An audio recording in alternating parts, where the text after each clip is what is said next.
Welcome, everybody, to another episode of the Good Deeds Note Investing Podcast. I am your co-host, Chris Seveney, along with Jamie Bateman.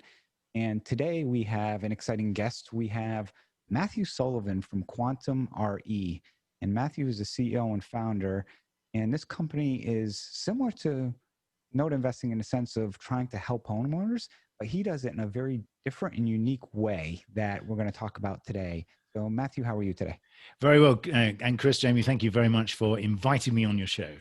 So let's kind of, we roll right into it. Why don't you tell people a little bit about yourself, the company, and how you came up with this idea? Because this is just very intriguing to me on what you do. Thank you. Well, let's start with the problem that we solve. So if you're a homeowner at the moment, the only way that you can unlock some of the equity in your home is to go deeper into debt. And so even though you may have built up several $100,000, if not more, of equity in the value of your home by studiously paying off your mortgage and paying down your mortgage, the irony is to get your hands on that, you've actually got to go deeper into debt and to borrow money. And this is a very large problem. There's over $18 trillion worth of equity in residential homes in the United States, and there's over 15 million homeowners have 50% or more equity in their homes. And another interesting statistic is that people have, on average, 73% of their wealth tied up in the equity. So it's a real problem, because if you want to get your hands on your wealth, you've got to borrow money. Now, if you cannot borrow money for whatever reason, it may be your credit score is too low, you don't have you have the wrong type of income, you're 1099 as opposed to W-2, or you don't meet any of the bank's 400,000 different criteria, then you cannot borrow money. Or you may be one of those people that simply does not want to borrow money. You may have spent a long time paying off your mortgage, and the idea of having to borrow money and having all the risks associated with that is a very bad idea. So what we have is a program which we call a home equity agreement. This is a financial structure that has been around for over a decade. And what it does is it really brings practices that are prevalent and used every day in the commercial real estate world, and it brings them to the residential real estate marketplace. And what we do is we, through an option agreement, we enable homeowners to unlock a certain percentage of the value of their property. And they have up to 30 years to settle that agreement, which can be done by selling their home or by buying the agreement back. But in the meantime, they get a lump sum with no monthly payments, no added debt, no interest. It doesn't appear on your credit report as an additional loan. The capital that you get is tax deferred, so there's no immediate income tax or capital gains tax liability. And it can be used for pretty much any purpose.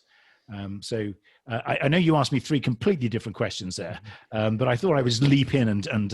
No, because this just, it blows my mind. So essentially, if I really dummy this down, instead of offering somebody a line of credit to borrow against their house, you step in and you're buying essentially a percentage of the property. Well, the answer is yes and no. Yes, an option to buy it. But their critical differences are there is no transfer of ownership. So what we're not doing is we're not going on title as a co-owner or a tenant in common. So you maintain, as the property owner, all of the rights and privileges of a homeowner. What we simply do is we have an agreement with you, which we protect by registering it with a lien on title. So there is going to be an additional lien, and that lien really evidences the contract or the agreement that we have with you. But what we're doing is we are investing in the potential future value of your home, because when you sell your home, our objective is to get back our original investment together with a share of the increase in value. And so that means it's very different to debt, because the amount that we get back is entirely dependent on the value of your home at the time that you either sell your home or buy back the agreement. Okay. So is it like a UCC lien, or is it actually like a second, deed of It's a trust? second, so it would sit as a Okay. second position, Yep. Okay. and it's very similar to a deed of trust in terms of the language.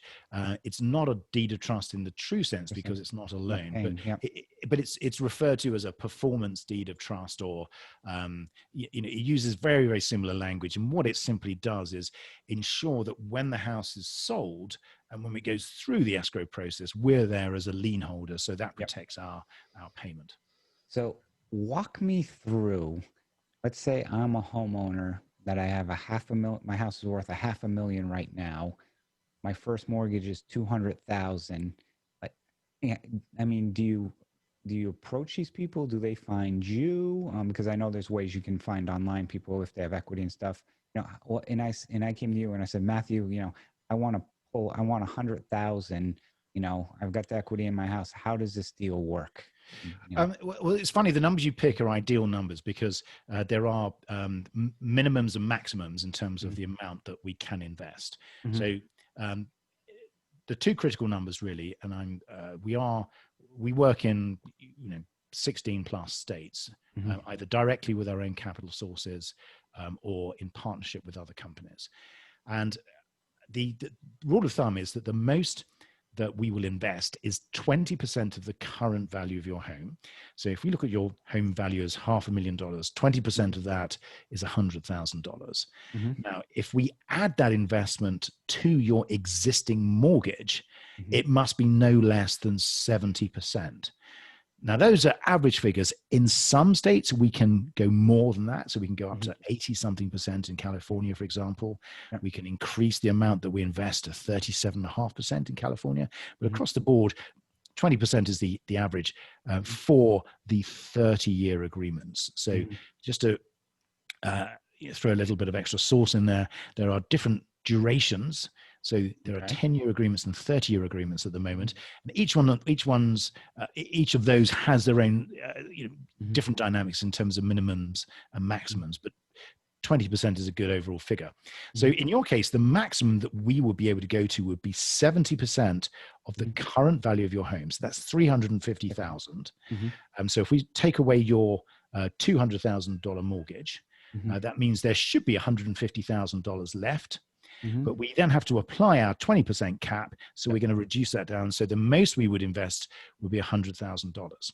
Okay. Now, is that because of like state laws and regulations, or is that No, internal really, numbers, how you run things from no, like an it's really to standpoint? do with, I mean, this is still very much early stages in terms of how old this type of product is. So even though it's been around for a decade, it's only really over the last 3 to 4 years that we've seen a significant increase in adoption, and which has really accelerated over the last few months.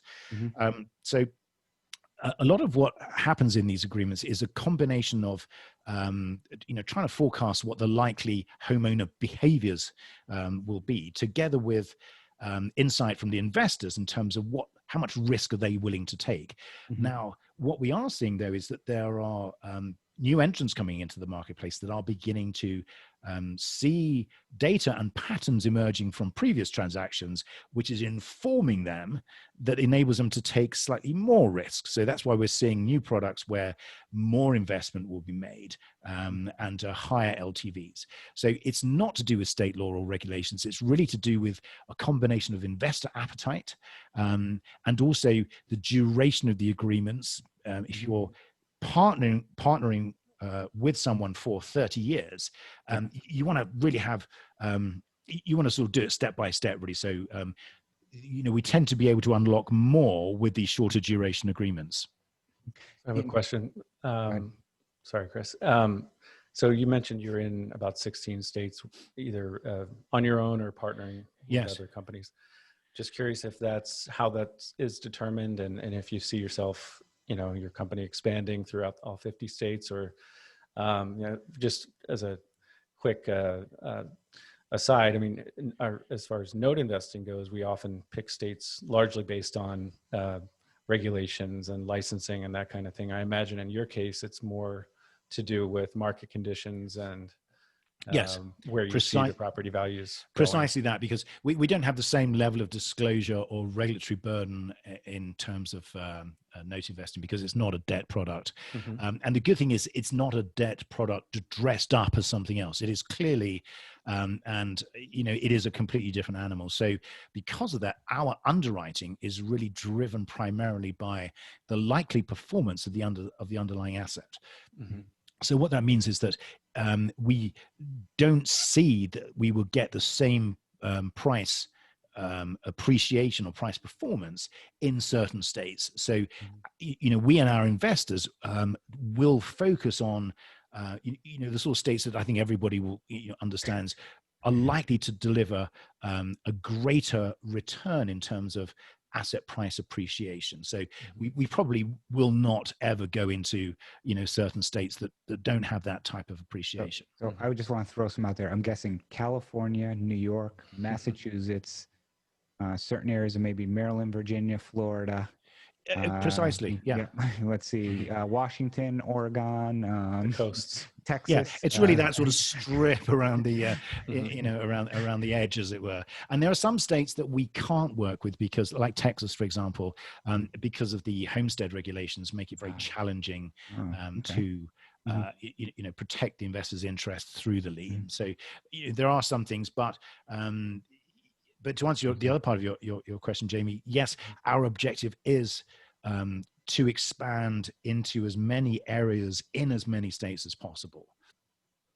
So fascinating. And when I was on your website, it kind of seems it's like as an investor standpoint, if I invested in 100,000, it's almost as if it's, I don't know if it's a 506 a fund, but is the person investing in one asset, or are they investing kind of in your pool or your portfolio? Or I saw some blockchain stuff, and explain that a little bit from an investor on the other end. Yes. So when we launched this company 3 years ago, and now so let me answer the question that you first asked me, at the beginning of the interview. How did I come across this? Well, I started out in the US about almost 7 years ago. And one of the first things I did was open or start an online real estate crowdfunding platform. Really which worked with Regulation 506C, which was one of the new changes that came about from the Jobs Act. And I stumbled across, I think it was at one of the crowdfunding conferences, this type of asset, which was still very much in its infancy. And when I say this type of asset, I mean the ability to participate in the appreciation of a owner-occupied home.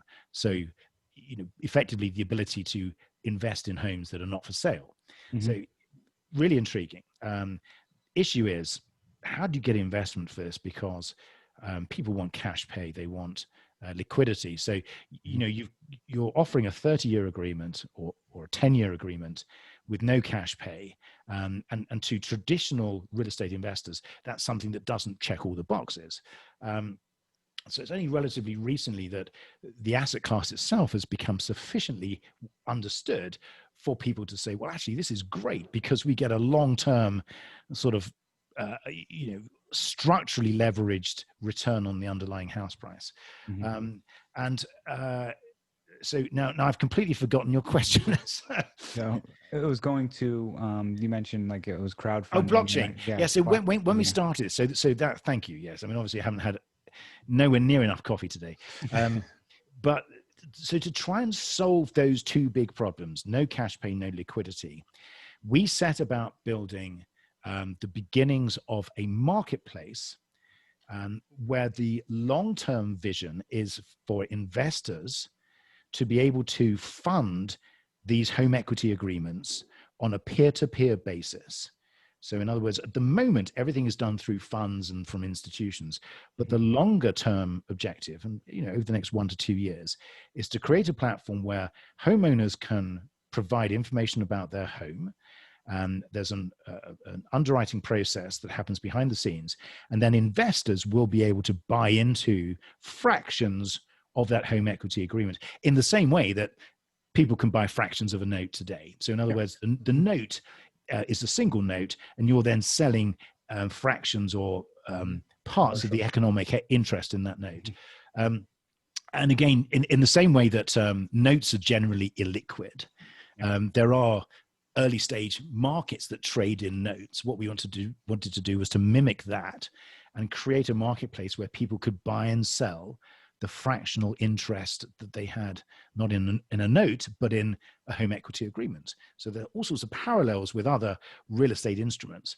And the blockchain element came in where, to build that platform and to enable it to scale, blockchain presents us with an ideal technological solution, because blockchain as a distributed ledger technology is ideally suited to manage all of these sort of fractional transactions and keep track at any one time in a way that you can trust who owns what and what has happened. So we were using blockchain. So it does, using that, the B word does tend to sort of, create a little confusion sometimes. Well, I think where it creates confusion is people too often, and I know very little about blockchain. I know of the technology, but people take blockchain and Bitcoin and think they're the same, where Bitcoin uses blockchain for a currency, where blockchain is actually a technology that is, like you said, digital ledger, which, like for mortgage business, it would be awesome because then there won't be assignments out of order. It would be clear. I mean, you'd almost have clear title all the time, you know? So if like trying to get a county to do that, forget it. Yes. So, wow, this is really interesting. My brain, I've got like a million questions. Yes. So go ahead, Jamie. My brain is spinning. You feel like I have a break and have like the intermission. So if everyone's going to have a lie down and put a cold towel on their head, now is the time. You've touched on this already, but just to kind of restate it, what's the typical profile of both the homeowner and also the investor? So does that make sense? Yes. I mean, the investors in reverse order at the moment are primarily institutions, hedge funds, long-term capital sources who have a particular allocation for asset-backed instruments that don't have to have a cash pay. So, that's who we're working with at the moment. The average profile of the homeowner is diverse.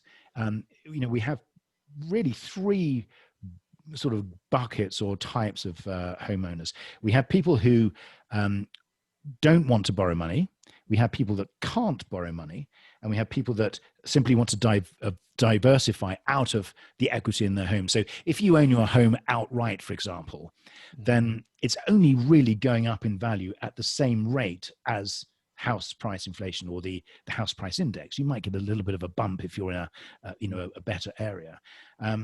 So if you can take some of that money and put it into, I'm not just saying this, but some of the notes that you're working with, if you're buying, a performing note at a discount to face value, then you can make that money work a lot better if it's in other types of instruments. And also you can turn effectively a dead non-cash flowing, non-performance investment, in other words, the equity in your home, you can turn it into a cash flowing investment by using a home equity agreement to unlock the capital. Remember, there are no monthly payments.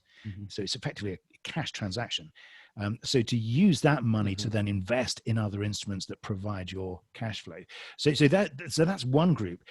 But we have all sorts of people who find themselves in difficulty from a cash flow or a credit situation, but are sitting on hundreds of thousands of dollars of value.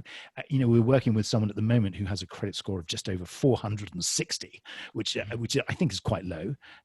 But because they own their home free and clear, and it's in a particularly interesting part of the Bay Area, we're interested in working. We're working with them. So, and then the last group are people that simply feel afraid to borrow money because, with the current economic environment, if they were to miss a payment, or if something were to happen to them that meant that they couldn't maintain those payments, they could lose their house. And that, I think, really, puts a fear of God into a lot of people.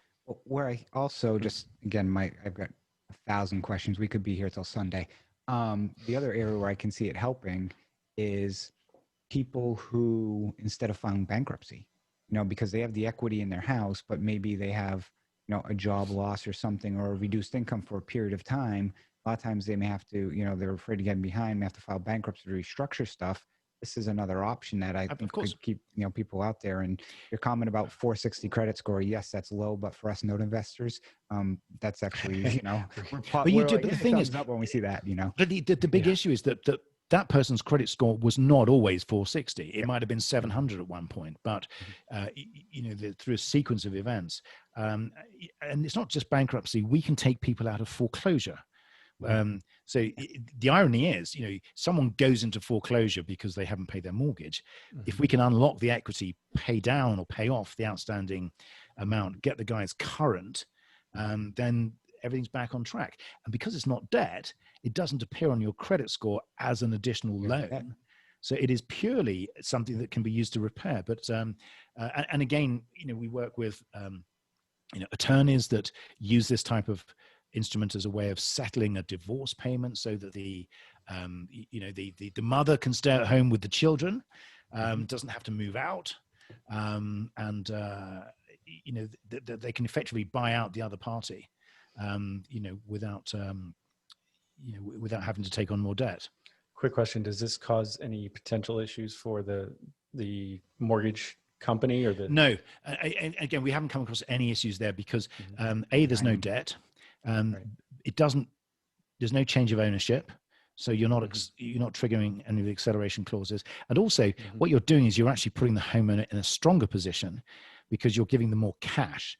So the thing is, they're more likely to be able to continue to meet their obligations under the loan. And this is interesting because I think there's over 4 million people are in forbearance because of the provisions of the CARES Act, and a lot of those payments will become due at the end of the year, or beginning of 2021. I'm really looking forward to 2021. It can't be any worse than 2020. I hope, fingers crossed. So we are working with financial advisors and other similar types of groups to explain to people that if they've got enough equity, they can solve that forbearance problem. And get current, and then they can refinance the whole thing, because you can't refinance if you're in forbearance. So then you fall into that sort of catch-22 trap. So we can get you out of that. That makes sense. We send a free copy of Joseph Heller's Catch-22 with every deal that we do. So as an investor, or as a homeowner, I'll start on that side. I get 100,000 from you. Does the equity percentage increase over time, or does it start, I guess? So say you go back to that $500,000 house, I got 200, you give me 100,000. I'm guessing even though you're putting in 20% of the value, you're probably getting more than 20%. Yes. Okay. Oh. Yeah, and so it has to be. It's the trade. Think of the trade. On one side, you have the homeowner who is equity rich and cash poor. On the other side, you have the investor that wants a return on their investment, and they want to get involved in that home. So the way it operates, use your $500,000 home. If we were to unlock 10%, which is, for the sake of round numbers, $50,000, and we were to use a 30-year agreement structure as the example. When you sell your home or refinance or buy back the agreement, which you can do at any time without penalty, the investor will look to get back their original 50,000 together with a share of the appreciation. Now, the share of the appreciation, you take the percentage that we invested, which is 10%, we apply a multiple, which is normally around 3 times. So we would then get back 30% of the appreciation of the home in addition to our money back. So you're right, we get a magnified return. So we don't get back 10% of the appreciation, we get back a greater percentage. So let me ask this question then. Say the house didn't appreciate, but the borrower who had a first mortgage at 200,000 knocked that down to 100,000. So while the property didn't appreciate, their equity position increased. Do you get part of that equity position in that sense where? No. Okay. No, we don't. And that's why it's very different to something like a reverse mortgage. Okay. Because a reverse mortgage has the right, really has a hold on all of the equity of the property. So as the loan, I mean, you don't pay down a reverse mortgage, obviously, but with our agreement, we start the clock at a particular point, which is what the house is appraised at. Now, you do bring up a very important point, which is what happens if the house does not appreciate? Because from an investor's perspective, it's not compelling to have an investment that has a zero return. Yeah. So in order, and this has really come about because of the impact of the pandemic, because of the difficulty in long-term forecasting, what we can do is apply a discount to the value of the home. So your $500,000 home, we, in most cases, will apply a discount. So we will say that your home will start the clock running at $450,000, even though your home is worth $500,000. So that means if you sell your house in 3 years' time for the same price, we're actually going to take a share of $50,000, which is that, that increase that we've built in. So, okay. And it's basically, so I guess if in that example, it's if 450, you sell it for 500, you take off of the net 500, you don't discount also the realtor fees and everything else. No, it's the net 500. Okay. Exactly. Yep. Okay. Wow. This is just like, I've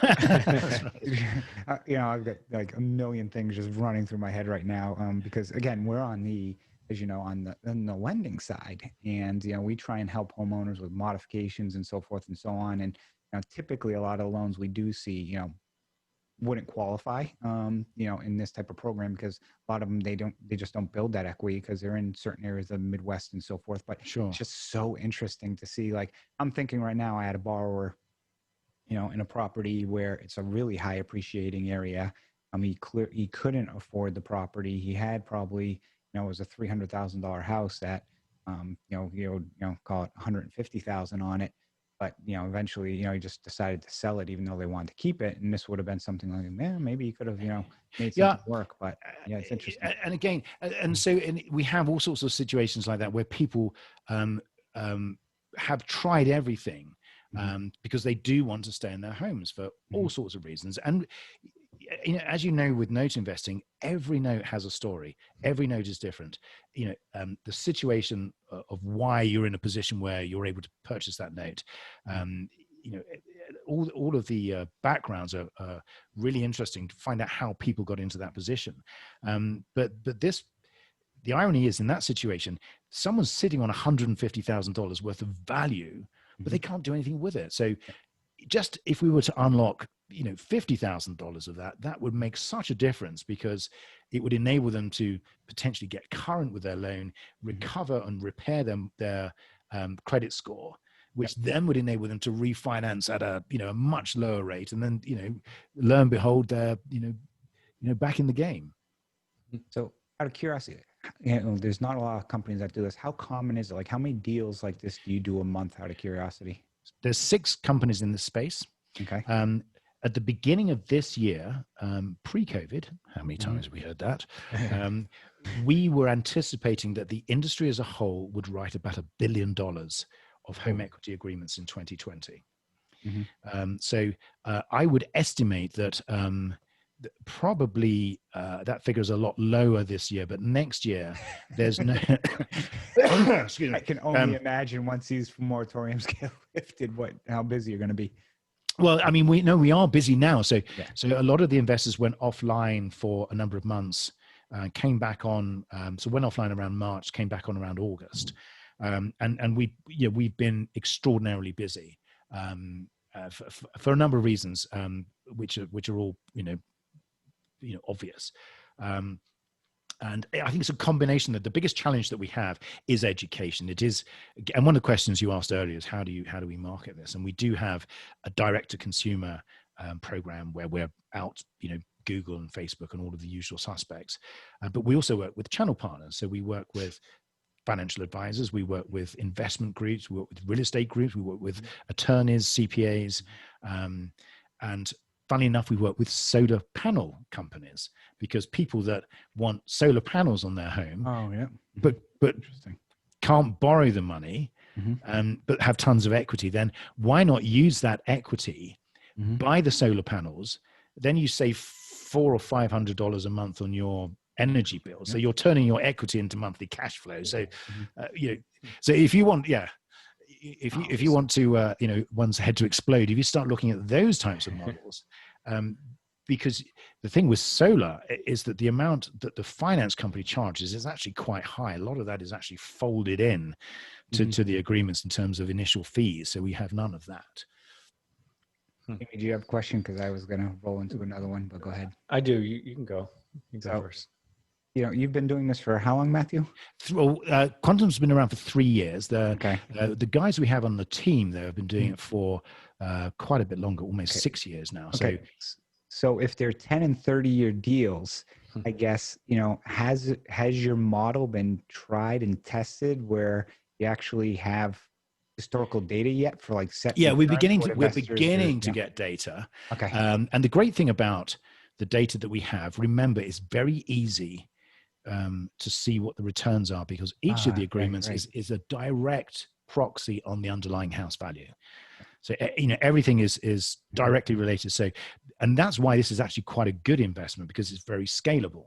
Because, in your business, every note's different. Every note has its own, sort of, whether it's, the story behind it, or the underlying asset, or the, or the payment history, or how long it's been seasoned, or, what the discount to face value. With us, we're saying you've got a value of a home and an agreement that is a direct proxy on that value. What we are seeing, those patterns that are emerging with 10-year agreements, they tend to pay off after sort of 3 to 4 years. So people tend to use 10-year agreements as a form of bridge capital or bridge funding to get them back on their feet. We don't have any data in terms of how many agreements run the full 30 years. But if you just apply similar types of data from mortgages, I don't know anyone that's taken out a 30-year mortgage and hasn't refinanced at some point. Yeah. The only thing I would say right now is that's probably a benefit to you is I envision people with rates being as low as they are right now aren't going to have the desire to refinance, but most people just don't stay in their house for 30 years. But in the same token, if that's the case, they are building much more of that equity in their property during that time, which, probably feeds you more business. And the other thing I wanted to mention is, so it sounds like your numbers, like your multiples and everything, or could be in San Francisco, you might use one multiple. In Naples, Florida, it's probably another multiple, because you have that historical data of how much appreciation there is on a property. I think that's what's going to happen. I think at the moment, what we're applying is, it's a fairly blunt instrument, as it were. Okay. And I mean, I don't mean that in any negative way. I just mean that as more and more data comes in, then we will see more and more players enter the space. Because if you think about it from an investor's perspective, particularly if you can securitize and then sell these instruments. So that gives you liquidity. So remember, we had the two problems, cash flow and liquidity. Liquidity solves the cash flow issue. Because if you've got a lot of booked value that's within your asset, and you're able to liquidate that and create a sort of liquidity event, and that solves some of the problems of having no cash pay. But I think we're beginning to see lots of discussions behind the scenes about the potential securitization of this asset. So I think in the next, year, 2, 3 years, we'll see more players coming in with regionalized offers or specific offers, because, it's going to get more competitive. We're already beginning to see the beginnings of that. And this is all to the benefit of the consumer. So what we're seeing is more and more people trying to unlock what is essentially an untapped $18 trillion marketplace. Yeah. I'm curious if, at some point, people, if, the thing that I'll say, with lending and everything, there's always, protections of a homeowner. And I can see somebody saying, well, I'm getting 10%, but you're taking a multiple. But the risk that you're taking essentially, though, is if there's no appreciation, your returns are going to be, very, so it's very high risk. So I can't see how, it would be considered predatory. I mean, everyone's always concerned about something being predatory. And again, we had, and it is very important that the risk is shared on both sides. So we do have a real risk potential, and we have seen historically house prices have collapsed. And, as an equity owner, we don't have the protection of being the first lien holder. So that means we can be wiped out if a homeowner decides to sell and they're underwater. So that's a very real risk. And so, that risk does, give the homeowner a lot of confidence that there is that sort of partnership, element. That's interesting compared to like investing in an equity position in a commercial asset. It's a little bit different because although market conditions do play into a commercial investment, you have maybe a little more direct influence over the asset value based on NOI and everything like that. Whereas this is a little more based on, comps and market conditions and things like that. So some similarities, but also some significant differences there. And remember, as an equity owner in a commercial property, you are an owner. Now, what we have is a right that really attaches, right.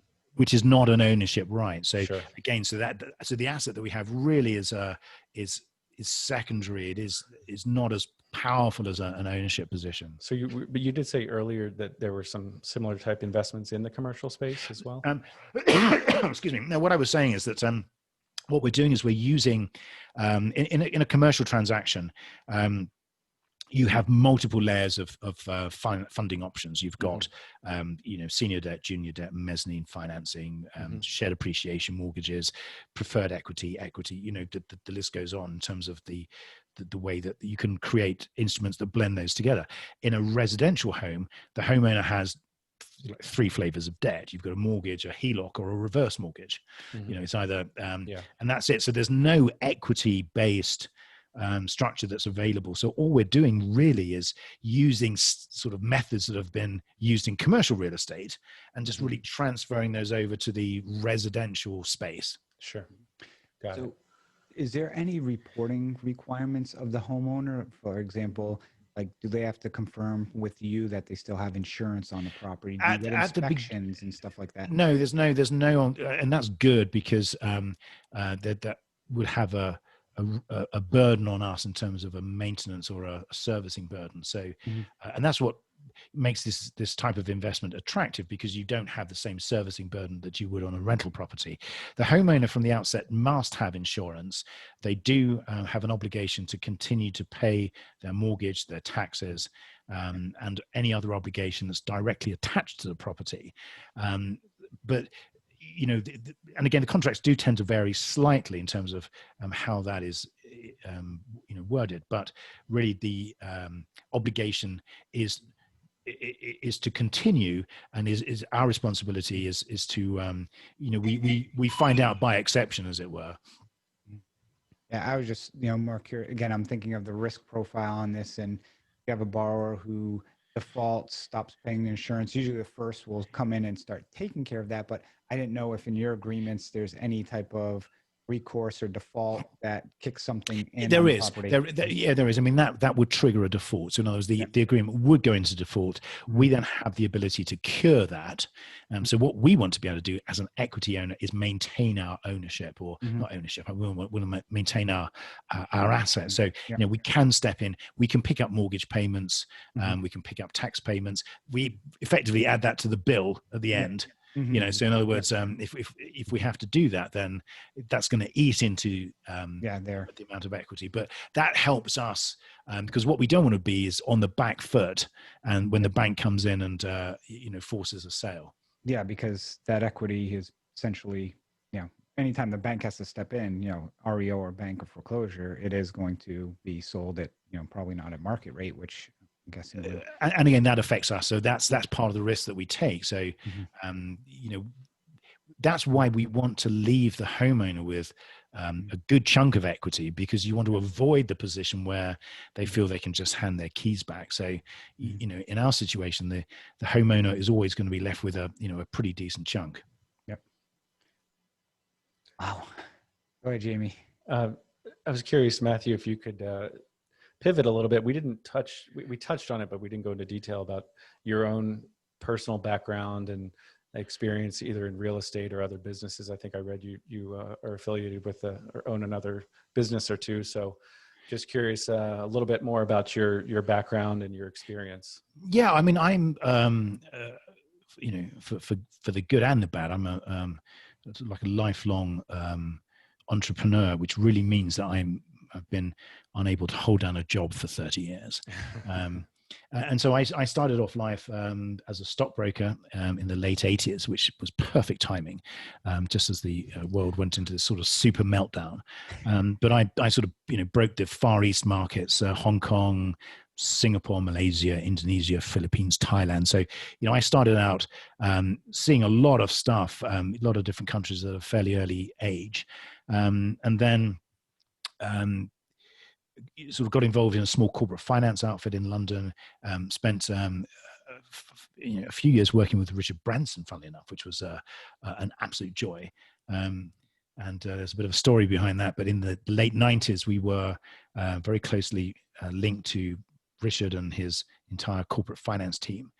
And how is that? I just have to, come on, you throw it out there. You throw the bone out. Well, I wasn't sure, sometimes, people will pass on that, but it's, so we got this sort of small team of like half a dozen of us in Kensington High Street, which is just round the corner from his offices in Camden Hill Road, just literally, 10-minute walk. And so as any corporate finance company will do, we bought a majority share of a hot air balloon company, which is obviously the obligatory investment for any investment company. And the reason we bought that was because my boss, a guy called Rory McCarthy, was very good friends with Per Lindstrand, because Rory happened to jump out of a balloon at some ridiculous altitude when he was younger and get the world high altitude hang gliding record and the world high altitude free fall record. So this is your fault for asking me to tell you the story. I enjoy stuff like this. I'm sorry if people listening don't. Everyone sort of switched off at this point. They got the information they need. Yeah. So Rory always wanted to go around the world in a hot air balloon, but so one day he wrote to Richard Branson, who I think he'd met at some function, and said, "Dear Richard, we're planning on building this balloon to go around the world. It's the last great adventure. We think you would be a fantastic pilot.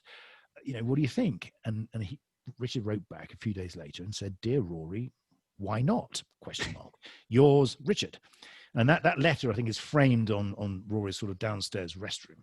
And so we then started this process in the sort of mid-90s of building this balloon, which became the Virgin Global Challenger. And because of that process, I think there was 3 attempts. I think they made it, they did quite well on the 3rd attempt. But, it's quite difficult to blow this thing up and not have it sort of fly away without you. And apparently they're quite difficult to drive because every control input you put in, the effect happens about 3 minutes later. So it's like trying to drive a car where every time you turn the steering wheel, you have to wait 3 minutes before the car does something. So you're always trying to guess, and then you realize you've turned too far right. So you then turn too far left, but then you have to wait 3 minutes for that to happen. So this, the path of the first balloon attempt looked like a sine wave, where it was just going bouncing up and down. But anyway, because of that, we ended up being very good friends with Richard, and we got closely involved with his corporate finance. So we ended up working on Virgin Cosmetics, Virgin Clothing, V2 Music, Virgin Helicopters, Virgin Air Ambulance, and all sorts of other things. Fascinating. Yeah, I love hearing stories about him. That's right, yes. Well, thank you for not pressing the end button. No, because every story about him is like somebody will challenge him or like, Richard, whatever. And he's like, oh, I'll do that. Like the story about his island, like I think it was for sale at one point, I've heard like for 300 million. And he, basically watched it and then it got distressed or whatever. And then ends up buying it for, I think like 70 million or, some ridiculous number, which he's like, yeah, I'm going to buy that for, 1/3 of the price or something. And he ends up doing it. And it's like, people just sit there and be like, how's this guy? It's like everything he touches, but it's just it is. He was, he's surrounded by some incredibly smart people, and as a person, he was a source of inspiration. And it wasn't this crazy, let's fly to the moon type stuff. It was really just the absence of that sort of negativeness that normally holds most of us back. And it was just it was a breath of fresh air meeting him, because you knew that there was this immediate sense of possibility that things could be done. Things, obviously there's going to be an enormous amount of work and challenge, between those 2 points. But ultimately, you knew his approach was, we can do it. We just got to find the way. So that was, I just wish that I knew more. I mean, I was like, it was like 25 years ago. So I was significantly younger. I just wish I knew then what I know now. And, don't we all? Yeah, right. So Jamie, your goal is to get Richard on this podcast. So I'll write that down. Matthew, I'll be talking to you later then. That's right. I can't promise much. It's been a while. So that was the mid 90s, and then how did you? Then thank you for getting me back on track. And then really from that point onwards, I really just ran my own businesses. So I sort of set sail on my own late 90s, and so I had a telecoms company, and all of the companies that I built were really based around platforms. So, my sort of strength is, sort of technology and an understanding of finance and creating platforms. I was involved in a loan packaging company where I created a loan packaging company where we would get loan applications and package them and, find borrowers, and we created all the technology to match A with B. And coming to the US, I think really was fabulous, because what I wanted to do was combine all of that. But one thing I always wanted to do was get involved with real estate. So this crowdfunding company really allowed me to begin that journey of integrating real estate with, online and trading. And this asset is fantastic, the home equity agreements, because the biggest problem with small deals is the scalability. And again, you probably know from your own business, trying to scale your business, it's very difficult to find lots and lots of notes or lots and lots of properties, or each one has its own balance sheet, as it needs its own loan officer almost. But home equity agreements are very scalable. And they all really rely on that common thread, which is the underlying house price index. And really all of the work that I'd done, and I'd set up businesses in Australia, in India, and I'd done a lot of stuff, but it seemed that all of that was just training to be able to put this together. And I think this is very much the long term, the end game for me. Yeah, really interesting. Jamie, any other questions? No, this is fascinating. Yeah, I mean, Matthew, thank you for coming on today. As Jim mentioned, it's a fascinating topic. And when this came up, we were talking, I was talking to Jamie offline about, I'm like, oh, this is just stuff like this. I love when people think outside the box and try and solve problems that way. And this is one of those things that it's really thinking outside the box on how to provide a solution to people who, give them another choice that most people, I mean, I guarantee you 99.9% of people on the street do not know this exists, unfortunately. Yeah, that's the challenge. But I think really that there is so much pressure now on people to look at alternatives. And sad though it is, and unfortunate though it is, I think that will help us get traction, which ultimately is a good thing, because that will help people get capital and get funding that otherwise wouldn't have been able to. So, the pandemic and COVID, I think maybe the catalyst that helps this type of instrument and other types of similar instruments get a faster adoption by people, because they are more willing and open to look at these new products. And also, yes, it is extremely creative and an original idea, but there are a lot of other industries and asset classes that you're clearly borrowing from, as far as it's not my idea. You'll be pleased to hear it wasn't my idea. So in other words, right. we just we came in at a point where it was still very early, but it's the good thing is it's been around for a decade. So all of those, speed bumps and banana skins, a lot of those are out of the way now. So there is this clear path to adoption, which I think, a few years previously would have been a real uphill struggle. I think now it's going to be, the pathway is a lot clearer. Well, that's why I follow Chris in note investing. I let him make all the mistakes, and then I just. and who's the smart one then?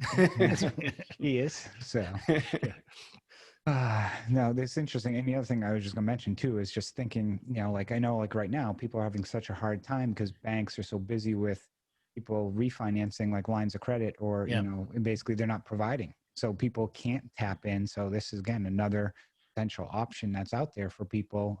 If, the lenders don't want to play ball right now because of, they're overstrapped with possibly new purchases or whatever else is going on with the market. So yeah, and I think that will actually get worse. And again, just mentioning forbearance, because there's this big sort of lump of stuff that has to happen in January, which is when these, when the forbearance numbers expire, or when the people that went into forbearance find themselves in a position where they have to settle. And I'm sure that in most cases it will be tacked onto the end of the loan, or there'll be some, it'll be, prolonged. But this is just one example of lots of stuff that's going to happen as this sort of bow wave, or the knock-on effect of the, the economic impact that's been suffered as a result of the pandemic.